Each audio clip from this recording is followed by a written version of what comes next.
Let's explore the effects of gaming addiction on our health through the following resources. Perhaps you've seen videos like this appear in your social media feeds lately. Stop! The concept is pretty simple. Parents prank their kids by unplugging the child's video game console in the middle of gameplay, and the reactions are viral gold. I'm getting weed! Stop! Stop! No one likes to be forced to stop having fun, but something different is happening here. If you were to take away a child's books or Legos, you're not likely to get a reaction like this. So what's going on here? Why are these meltdowns so dramatic? I've treated a number of children over years who struggle with problematic video game behaviors. I think one of the most important things to keep in mind is that the child will be able to tell you, I'm trying to not do this, but I can't stop. And I can't get myself to stop. I don't want to behave this way, but I'm struggling. Why did you do that? That was my game to get into the Overwatch League. You literally just ruined it. According to Dr. Milham, these reactions aren't necessarily because of an addiction to gaming. Instead, what we witness in these videos are children who are victims of their own biology.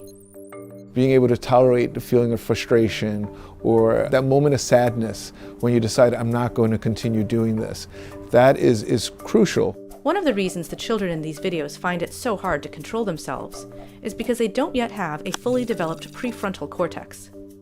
The prefrontal cortex is a key component in the brain that's involved in helping us to control impulses and urges. When you have something like the video game being turned off suddenly, the child is faced with having to feel those negative emotions. Another factor is dopamine, which is often referred to as the brain's pleasure chemical, because it's associated with feelings of euphoria, motivation, and concentration. Dopamine is a key component of regulating reward mechanisms in the brain. The stimulation we receive from playing a video game impacts the same pathways that are present when one is becoming intoxicated with a substance. So it's no surprise that many of the behaviors and reactions that we see for a child who's struggling with having this sudden stop brought about in their video game playing has analogs to someone who is being asked to stop usage of a substance. Let's say a child is about to eat a piece of candy. The anticipation of eating that candy gives the child a spike of dopamine. Then their parent yanks that candy away from them. That action will cause a drop in dopamine, which will upset the child. Video game designers have gotten remarkably adept at keeping gamers entranced with a steady source of intermittent rewards. More rewards means a constant stream of dopamine released into the brain throughout gameplay. So when a parent pulls the plug on a child's video game, there's an even more powerful effect. Video games are inherently designed to be stimulating and exciting and to draw us in, and that to some degree is a healthy phenomenon. It's just that for some it's more difficult to control than for others.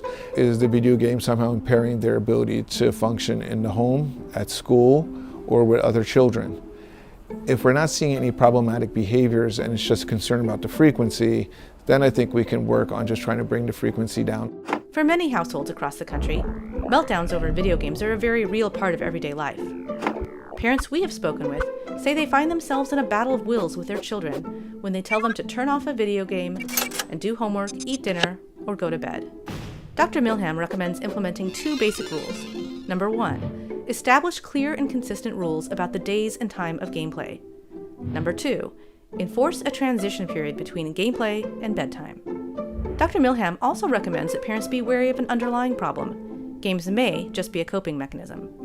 One of the most important things is to really curb the video game playing and monitor it and put interventions in place before it's a problem. Once the video game playing becomes a problem, at that point parents will probably need to seek guidance from whether it be therapists, counselors, or other care providers in order to help to assess and deal with the challenges at hand.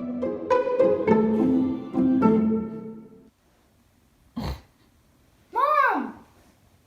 Now I have to do it all over!